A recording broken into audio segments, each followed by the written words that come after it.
Hello and welcome back, dear students, once again to your channel. In today's video, I shall be discussing the next scene of your Macbeth, that is Act 1, Scene 6.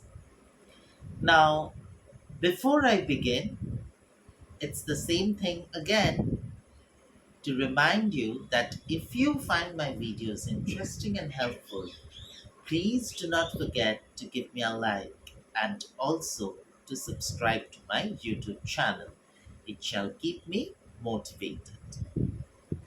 Now, we had stopped at the position in Act 1, Scene 5, wherein Lady Macbeth has been apprised of the news that Duncan is coming to the castle of Macbeth, and already she has started contemplating the means by which she's going to get rid of Duncan.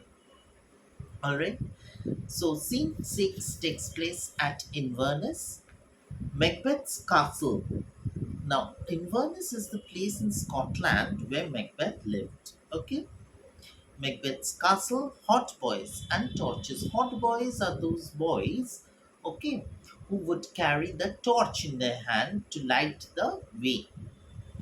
You've come across them in your Merchant of Venice also.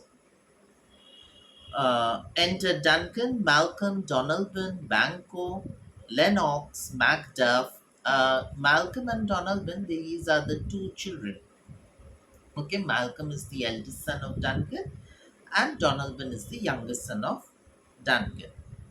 Banquo, Lennox, Macduff, Ross, Angus, and few other attendants. Duncan says, "This castle has a pleasant seat. The air nimbly and sweetly recommends itself unto our gentle senses." So Duncan says this castle is located in a lovely location. All right. The air is also fresh and it, kind of refreshes our senses. Banco. This guest of summer, the temple haunting martlet, does approve by his loved mansionry that the heavens breathe smells wooingly here. Temple haunting martlet. Martlet is a small bird that is a very common in these regions. Okay, like we have the sparrows here. Martlet is a bird which was very common there. Okay, so it was a bird typically seen in the summer season. So this guest of summer, this martlet, the temple haunting martlet, martlets are usually found in around temples, does approve by his loved mansionry that the heaven's breath smells wooingly here. So, since martlets are usually found in around temples, but you see, Banquo has spotted a martlet in Macbeth's castle. He says this presence of martlet also testifies to the fact that this castle has a lovely location, and of course, the air all around is extremely fresh. No jutty, frieze, buttress, nor coign of vantage, but this bird hath made his pendant bed and procreant cradle. Where they most breed and haunt, I have observed the air is delicate. So martlets usually build their nest in all the small holes, okay, that are there high above on the walls. But then Macbeth's castle does not have either of it. All right. So Banco says that despite these holes not being present there, the martlet is always the martlet has found its way here. The martlet has decided to stay here, which again built its nest here. So, which again proves that the air is extremely fresh and the castle of Macbeth is the perfect bed for staying. Alright.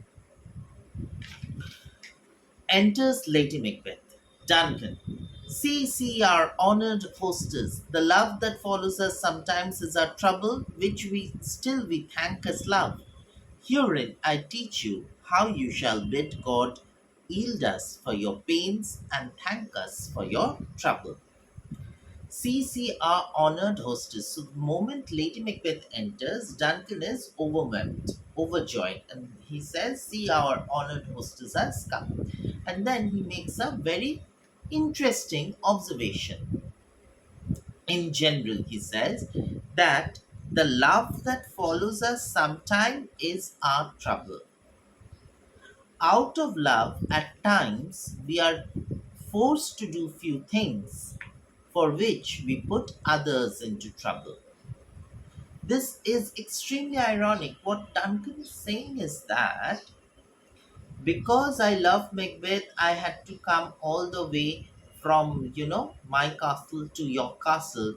But you see, Lady Macbeth, because I have come here, you had to undertake so many preparations and all, which was indeed a trouble for you. The irony lies in the situation is that out of love, Duncan has come here, okay, which has definitely put Lady Macbeth and Macbeth in trouble because a lot of preparation was needed to be done to attend the king. In the similar manner, out of love, Lady Macbeth for Macbeth is going to do a few things henceforth, which is indeed going to put Duncan in trouble. So, this is the irony. Herein I teach you how you shall bid God yield us for your pains and thank us for your trouble. So, this is my way of teaching you. Duncan says, This is my way of teaching you to ask God to reward me for the trouble you're having to take, the preparations that is. Lady Macbeth, all our service in every point, twice done and then done double, were poor and single business to contend against those honors deep and broad wherewith your majesty loads our house. For those of old and the lead dignities heaped up to them, we rest your homage. So Lady Macbeth is trying to be extremely humble.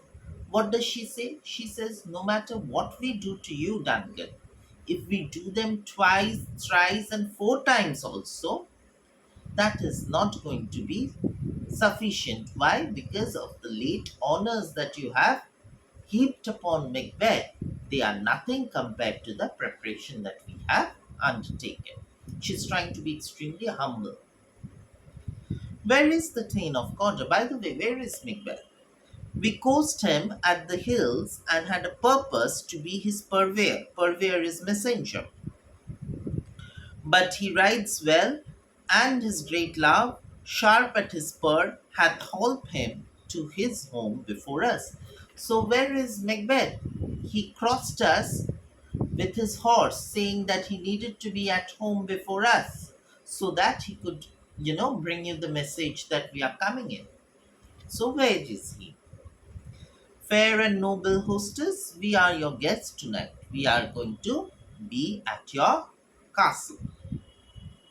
Lady May, your servants ever have theirs themselves, and what is theirs in count, to make their audit at your highness's pleasure, still to return your own.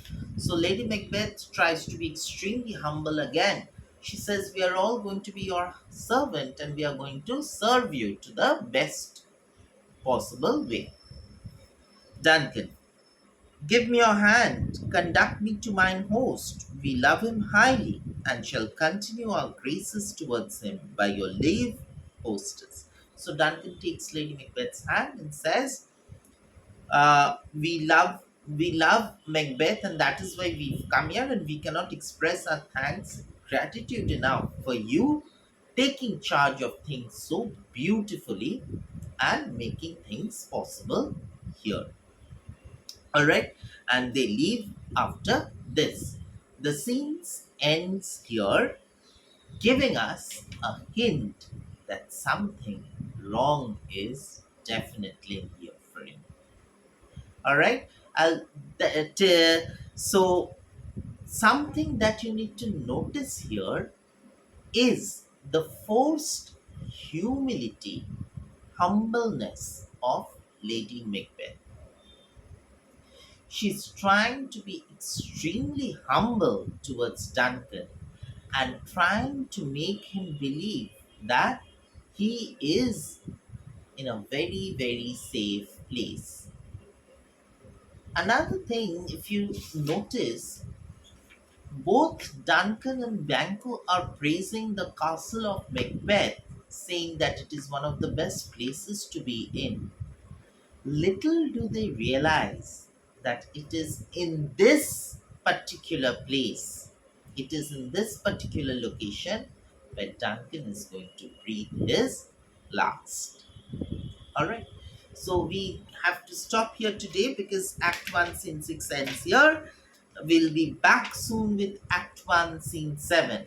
Till then, take very good care of your health and most importantly, do not forget to give me a like and subscribe to my YouTube channel. See you in the next video. Till then, take very good care of your health. Goodbye.